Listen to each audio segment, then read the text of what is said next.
Hi friends, welcome to Jaya's garden. இன்றைக்கி நம்ம morning நல்ல வெயிலே இன்னும் வரலை. இதுக்கு முன்னாடி நம்ம ஒரு லிக்விட் ஃபெர்டிலைசர் கொடுக்க போகிறோம்.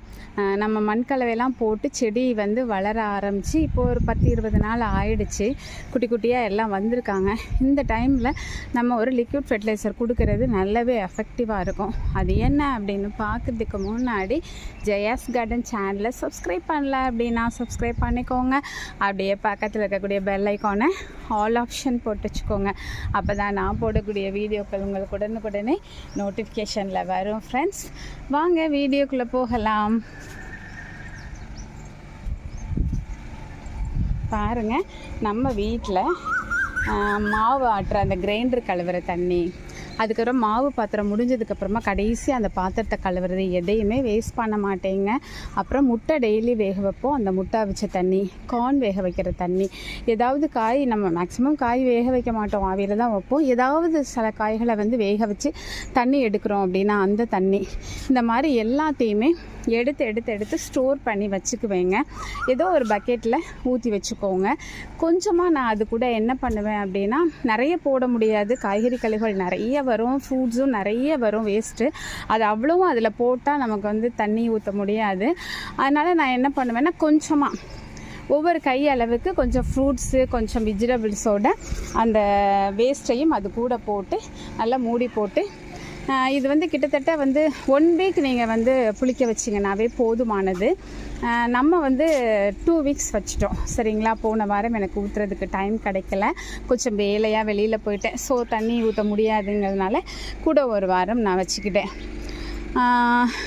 எனக்கு பெரிய ஒரு 100 லிட்டர் ட்ரம் இருந்தாலும் இவ்வளோ கழிவு எனக்கு சேகரிக்க முடியும். பட் ட்ரம் இல்லாத காரணத்தினால நம்ம இப்போ குட்டியாக ஒரு 20 லிட்டர் பக்கெட்டில் தாங்க நம்ம சேகரிச்சிருக்கோம். பட் அதையே நம்ம கலந்து ஊற்றுனா சரியாக தான் இருக்கும். அதனால் பற்றாக்குறைக்கு நான் கூட என்ன எடுத்துகிட்டு வந்திருக்கேன் அப்படின்னா, இங்கே பாருங்கள், இப்போ தான் ஓப்பன் பண்ணி வச்சுருக்கேன். பழக்கரைசல். இது கிட்டத்தட்ட நம்ம பழக்கரைசல் போட்டு வாழைப்பழ கரைசல் அது எப்படி பண்ணணும் அப்படின்லாம் வீடியோ நம்மளோட சேனலில் இருக்குது. வாழைப்பழம் நிறைய உங்களுக்கு வேஸ்ட்டாக கிடச்சிச்சு, ரொம்ப கணிஞ்சிருச்சு அப்படின்னா அதை நீங்கள் ஃப்ரீயாக கடையில் கேட்டாலே கொடுப்பாங்க. தூர தூக்கி போடுறது தானே. அந்த மாதிரி வாங்கிட்டு அது கூட நம்ம வெல்லம் போட்டு மூடி வச்சிட்டோன்னா ஒரு 21 டேஸ்லலாம் அது ரெடி ஆகிடும். பட் நம்ம ஊற்றுறதுக்கு நம்ம தான் மாடி தோட்டத்தையே ஃபுல்லாக ரெனோவேட் பண்ணுறோன்னு சொல்லிட்டு அவ்வளோ வேலையும் பார்த்ததுனால நமக்கு ஊற்றுறதுக்கு டைமும் இல்லை, செடியும் இல்லையா. அதனால் அதை அப்படியே வச்சுருந்தேன். ஒரு 3 months ஆகிடுச்சு. ஸோ நல்லா எஃபெக்டிவாக இருக்கும். ஸோ அதனால் அதையும் நான் இதோட மிக்ஸ் பண்ணிக்க போகிறேன். எந்த அளவுக்கு அப்படின்னாக்க, இப்போ நான் இது ஒரு 30 லிட்டர் தண்ணி இருக்குங்க. அதுக்கு நான் இதில் பார்த்தீங்க அப்படின்னாக்க ஒரு 1 லிட்டர், 30 லிட்டருக்கு 1 லிட்டர். இப்போ அது ரெண்டையுமே மிக்ஸ் பண்ணிவிட்டு அதுக்கப்புறம் 1 லிட்டர் அந்த மாதிரி தான் கலந்துக்க போகிறேன். 1 லிட்டரை விட கம்மியாக கலந்தீங்கன்னாலும் பெஸ்ட்டு. ஏன் அப்படின்னா, ரொம்ப நாள் ஆயிடுச்சு.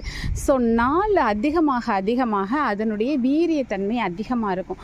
ஸோ தண்ணி எப்போவுமே அதிகமாக கலந்துக்கணும். ஒரு 10க்கு 1 அந்த மாதிரி கலப்பாங்க. நம்ம ரொம்ப நாள் ஆனதுனால 30க்கு 1 அந்த மாதிரி நம்ம கலக்க போகிறோம், சரிங்களா.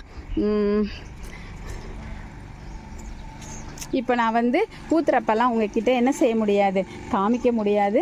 ஸோ எப்படி பண்ண போகிறேன் அப்படிங்கிறத உங்ககிட்ட சொல்லிவிட்டு, அதுக்கப்புறம் தண்ணி எப்படி இதுக்கு செடிகளுக்கு ஊற்றணும் அப்படிங்கிறதையும் நான் உங்களுக்கு சொல்லிடுறேன். அதாவது எப்போவுமே நீங்கள் வாட்டர் பண்ணதுக்கப்புறம், வாட்டரிங்க்கு அப்புறம் இந்த லிக்விட் ஃபெர்டிலைசர் கொடுக்கக்கூடாது. இப்போ நான் தண்ணி ஊற்றலை, இன்றைக்கி நான் தண்ணி ஊற்ற போகிறதும் கிடையாது. அப்போ தான் நம்ம ஊற்றுற அந்த தண்ணி அவ்வளோ மண்ணிலையும் போய் அப்படியே அப்சர்வ் ஆகும். ஸோ தண்ணி ஊற்றிட்டு லிக்விட் ஃபெர்டிலைசர் கொடுத்தீங்கன்னா அது வேஸ்ட் ஆகிடுங்க. ஸோ அந்த மாதிரி பண்ணாதீங்க. அது மாதிரி மழை வர்ற மாதிரி இருந்துச்சு அப்படின்னா அன்றைக்கும் கொடுக்காதீங்க. நானுமே அதுக்காக தான் இவ்வளோ நேரம் வெயிட் பண்ணலைன்னா அப்போவே நான் ஊற்றிடுப்பேன். ஸோ அது மாதிரி நிறைய தண்ணி கீழே வேஸ்ட்டாக போகிற மாதிரி ஊற்றாதீங்க. அளவாக கொஞ்சம் கொஞ்சமாக ஊற்றிட்டு வாங்க. அதுவே போதுமானதாக இருக்கும். இந்த செடிக்கு இவ்வளோ தேவை, அதை விட்டு கீழே வராது அப்படிங்கிற மாதிரி ஊற்றுனீங்கன்னா இன்னும் கொஞ்சம் பெஸ்ட்டாக இருக்கும்.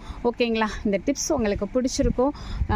நியூவாக பண்ணுறவங்களுக்கு இது கொஞ்சம் பிரயோஜனமாக இருக்கும்னு நம்புகிறேன். பிடிச்சிருந்தது அப்படின்னா கண்டிப்பாக ஃப்ரெண்ட்ஸ் அண்ட் ரிலேட்டிவ்க்கும் ஷேர் பண்ணி மறக்காமல் சேனலை சப்ஸ்கிரைப் பண்ணுங்கள். ஓகேங்களா. பாய். நான் போய் என்னோடய வேலையை பார்க்க ஆரம்பிக்கிறேன். ஓகேம்மா, பாய்மா.